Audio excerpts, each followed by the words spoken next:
y no os conforméis a este siglo, sino transformaos para que experimentéis la buena voluntad de Dios, agradable y perfecta. Ahora bien, nos preguntamos, ¿cuál es la voluntad de Dios, agradable y perfecta?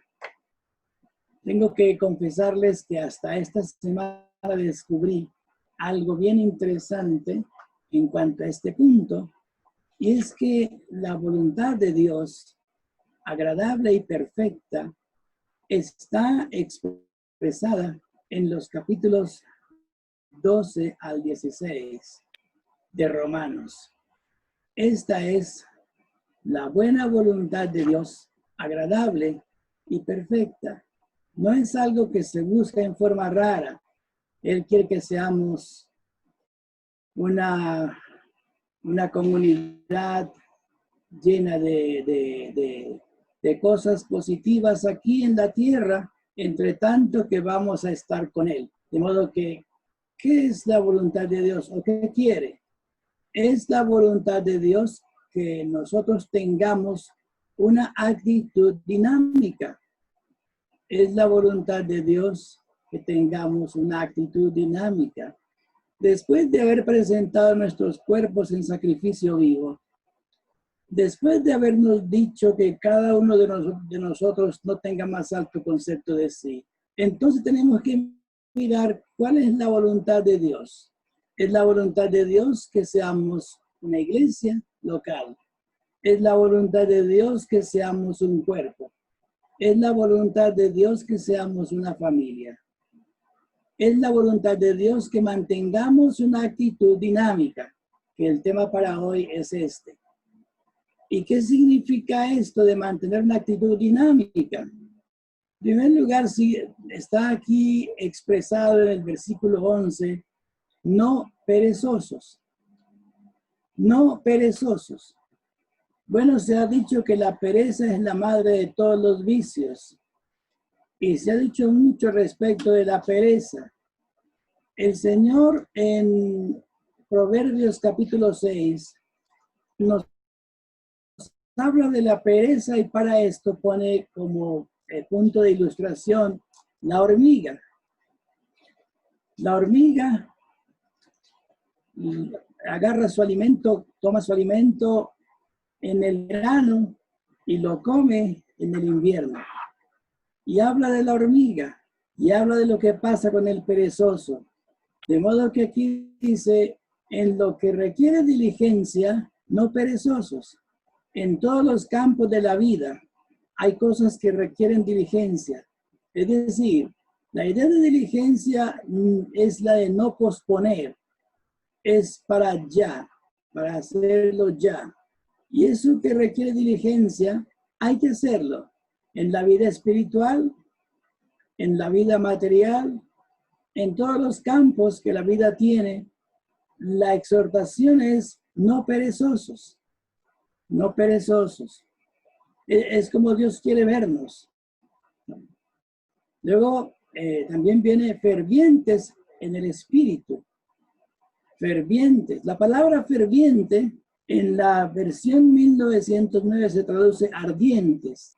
La palabra ferviente significa fervor y esa palabra fervor, la idea es hervir. Es una palabra que viene del latín con la que se hacía alusión a una olla cuando está en ebullición, a una olla cuando está hirviendo a todo lo que puede. Entonces aquí también fervientes en el espíritu, es decir, algo así como que nuestra vida radia el entusiasmo. Y dice acá entonces, como el Señor le dice a Timoteo, te aconsejo que avives el fuego del don de Dios que está en ti. Segunda de Timoteo, capítulo 1. Pablo le dice a Timoteo, parece que Timoteo había caído en un poco de pereza, había caído en un poco de indiferencia. Esos momentos cuando uno está que como que no quiere hacer nada. Entonces el apóstol le dice, te aconsejo que avives. Es algo que tenemos que hacer nosotros. No podemos esperar otra cosa. Dios está diciendo que lo hagamos, a que avives el fuego del don de Dios que está.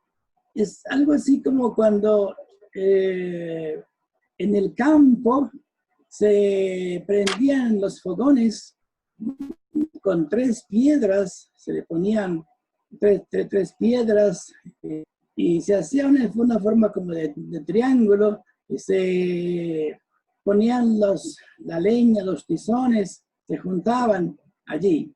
Y entonces, ¿qué pasa? Cuando se retira un tizón, entonces comienza a menguar, a menguar el fuego. Pero para que el tizón se avive, es menester volverlo a introducir al fogón para que este fuego se prenda de nuevo. Pablo dice que avives el fuego, que avives. Es una parte que nos toca a nosotros, avivar. Y es ponernos en contacto con las cosas que nos ayudan para que el fuego nuestro se prenda. Y en el caso aquí, ¿cuáles son? Bueno, es la oración, son las Sagradas Escrituras, es la comunión con los hermanos. Todo esto aviva el fuego del don de Dios que está en ti. Así que entonces, fervientes en el Espíritu. Luego viene sirviendo al Señor, sirviendo al Señor, sirviendo al Señor. Pablo dice entonces, todo lo que hagáis, sea de palabra o sea de hecho, hacedlo todo como para la gloria de Dios. El servicio al Señor quiere decir que nuestras vidas están en completa comunión con Dios y dispuestos siempre para servir, dispuestos siempre para dar lo mejor para el Señor.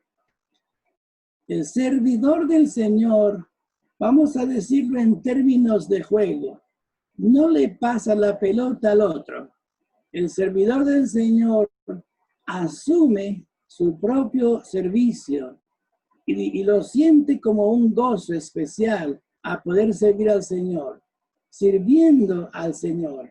Y luego viene aquí, gozosos en la esperanza, gozosos en la esperanza. ¿Cuál es la esperanza? La esperanza de la segunda venida de nuestro Señor y Salvador Jesucristo.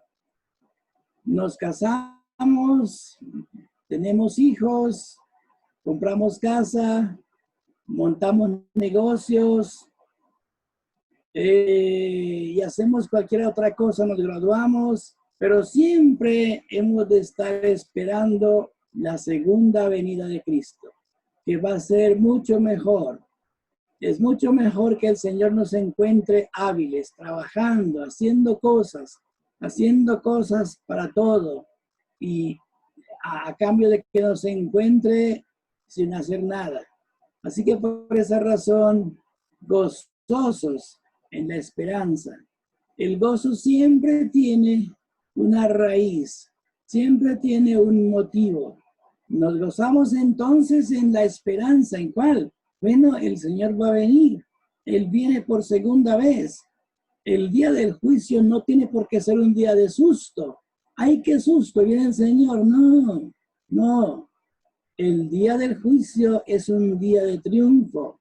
Es el día cuando toda la iglesia puede decir, al fin llegamos. Lo logramos. Bueno, el Señor lo logró, pero también nosotros al fin llegamos.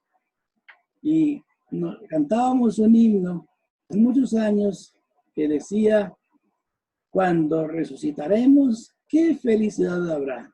Nuestros seres bien queridos hemos de encontrar allá. Y en otra de las estrofas decía, al Señor que tanto amo, cara a cara yo veré.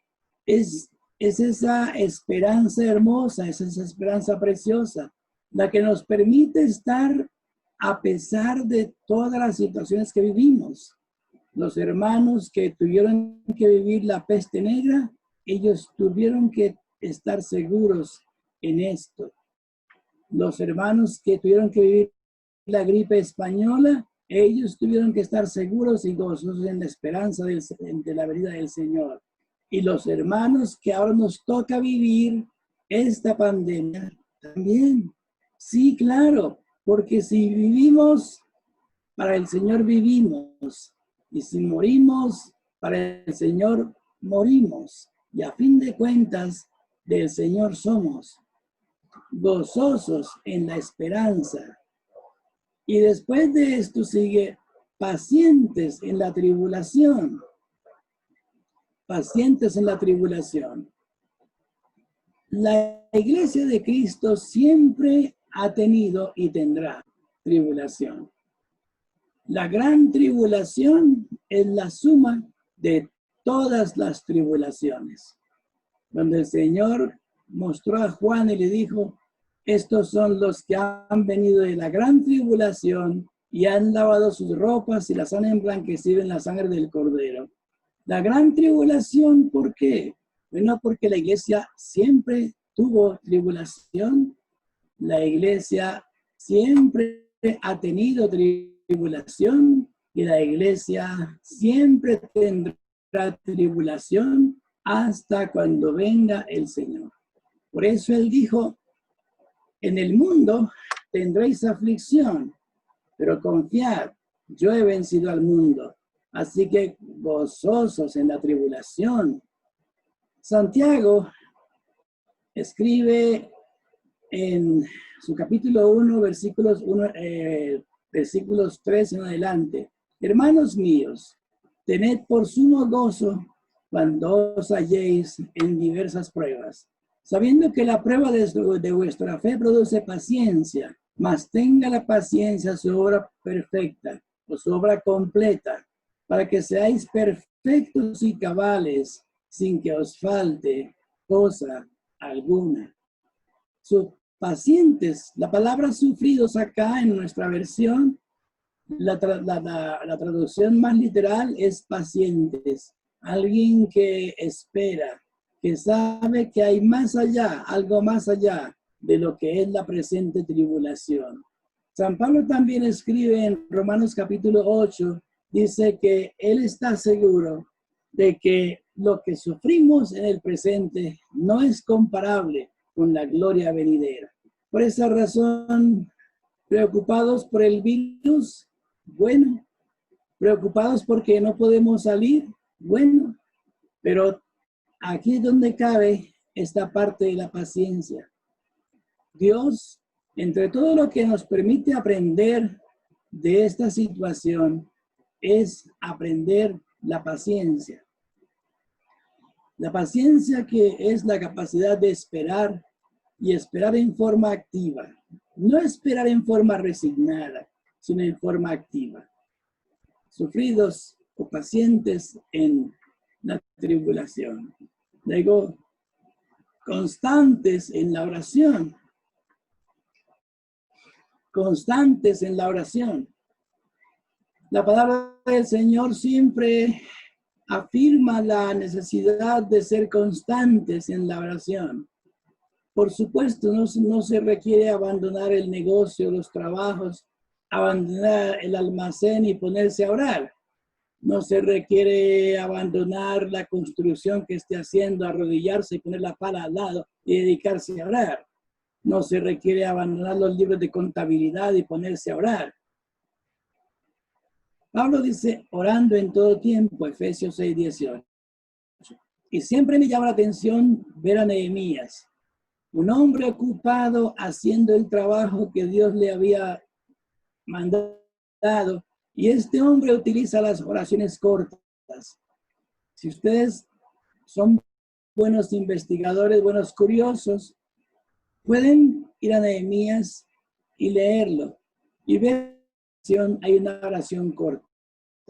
Señor, acuérdate de mí por esto. Después habla más allá y siempre hay estas oraciones cortas y él continúa en su trabajo. Y de esta forma es como se dice, orad sin cesar. De esta forma es como Pablo dice, orad sin cesar. Constantes en la oración.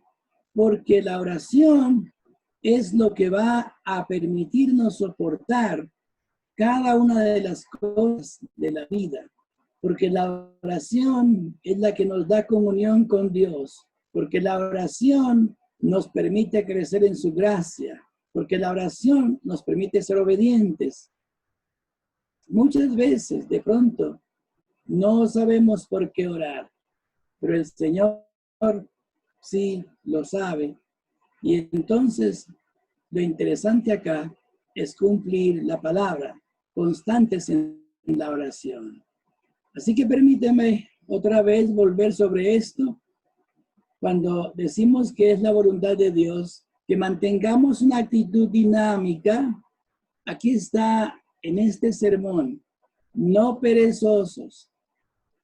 Es la primera cosa, no perezosos. Pablo dice, en lo que requiere diligencia, no perezosos. Luego dice, no, dice, fervientes en el Espíritu, con todo el fuego del Señor, que avives el fuego del don que está en ti, con todo el entusiasmo del Señor. Para ello el Señor ha dejado medios de gracia. La oración, la palabra del Señor, la comunión con los hermanos, la cena del Señor. Todo esto son medios que nos permiten avivar. Luego también fervientes, sirviendo al Señor, en compromiso con el Señor.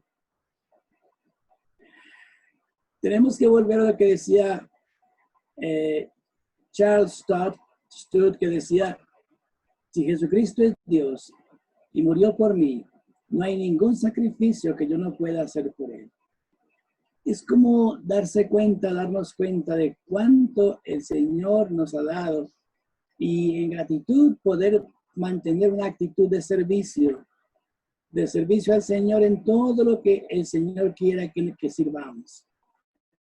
Después de esto, gozosos en la esperanza, gozosos en esta esperanza maravillosa de que el Señor vendrá por segunda vez. Si nos hemos casado, qué maravilla, nos encontrará con una familia hermosa, o nos encontrará comenzando una familia hermosa. Si no nos hemos casado, pues qué maravilla, vamos con el plan del Señor. A fin de cuentas, en la resurrección, ni los hombres tomarán mujer, ni las mujeres tomarán marido. Y luego viene pacientes en la tribulación. Siempre habrá motivo de tribulación. Aquí estamos viviendo un tiempo que es más o menos bueno en cuanto a la iglesia del Señor. Pero no pasa lo mismo allá en los Emiratos Árabes, no pasa lo mismo allá en el Medio Oriente. Allá está la iglesia perseguida. Y aquí en Colombia también, en la provincia hacia afuera, está la iglesia perseguida. De modo que siempre la iglesia tiene tribulación. Y al final de los tiempos saldremos finalmente de la gran tribulación, porque la gran tribulación es la suma de todas las tribulaciones durante toda esta dispensación evangélica. Y luego, sí, bueno, constantes en la oración. Cuando estamos bien, oramos dándole gloria al Señor porque estamos muy bien. Cuando no estamos bien, oramos entregando toda nuestra ansiedad al Señor porque estamos mal y Él quiere hacernos bien.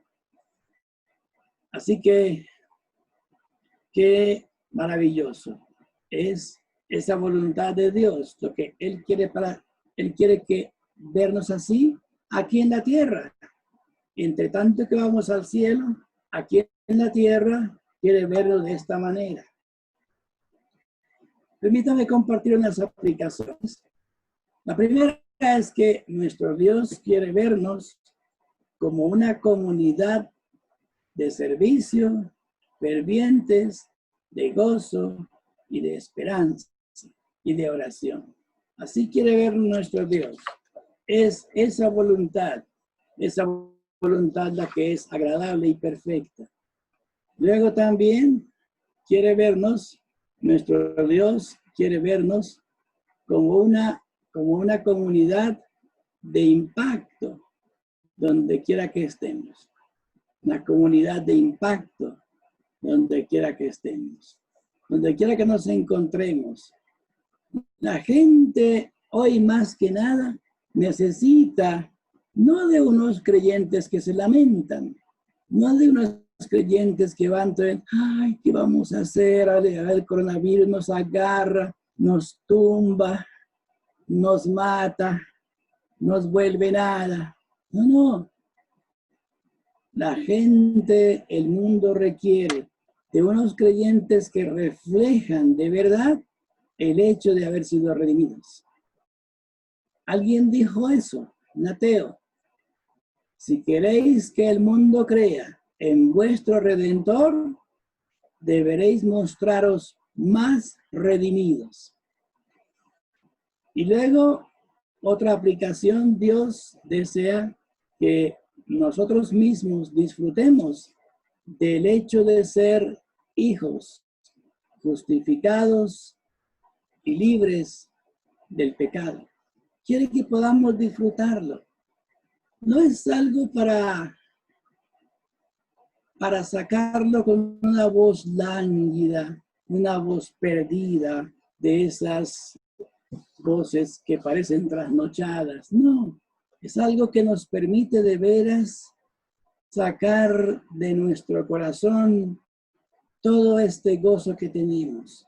Hemos sido justificados cuando el Señor dice en Romanos 12:1, así que hermanos os ruego por las misericordias de Dios. ¿Cuáles? Pues todo lo que hemos visto anteriormente, el hecho de que Cristo es la propiciación, el hecho de que hemos sido justificados, el hecho de que hemos sido librados de la ley, del pecado, el hecho de que hemos sido introducidos al camino de la justificación, de la santificación, el hecho de que hemos sido librados de la ley del pecado, el hecho de que ya no hay condenación. Todo esto son misericordias del Señor. Y por eso Él dice, os ruego por las misericordias de Dios.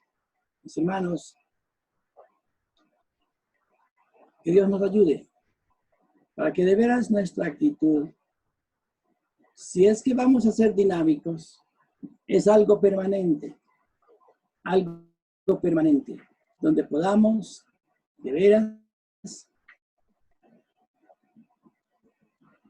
ser diligentes, ser fervientes en el Espíritu, servir al Señor, estar gozosos en la esperanza, ser pacientes en cualquier tribulación y ser constantes en la oración. Esta es la voluntad del Señor, agradable y perfecta. Y seguiremos mirando porque hay más cosas aquí. En el capítulo 13 veremos la voluntad de Dios con respecto de los gobiernos civiles. En el capítulo 14 veremos la voluntad de Dios con respecto de los débiles. Y todo aquello es parte de lo que es en sí esa buena voluntad de Dios, agradable y perfecta. Mis hermanos, que Dios nos bendiga y que podamos cada día en este proceso de santificación mantener esta dinámica para honra del Señor, para servicio nuestro, para beneficio de nosotros y para beneficio de quienes nos rodean. Amado Padre Celestial, te damos gracias por tu bondad. Te alabamos, Señor, por tu voluntad, que es buena, es agradable y es perfecta. Ayúdanos, Padre nuestro, para que la podamos experimentar, para que podamos de verdad, Señor nuestro, disfrutarla en nuestras vidas. Por Cristo Jesús. Amén.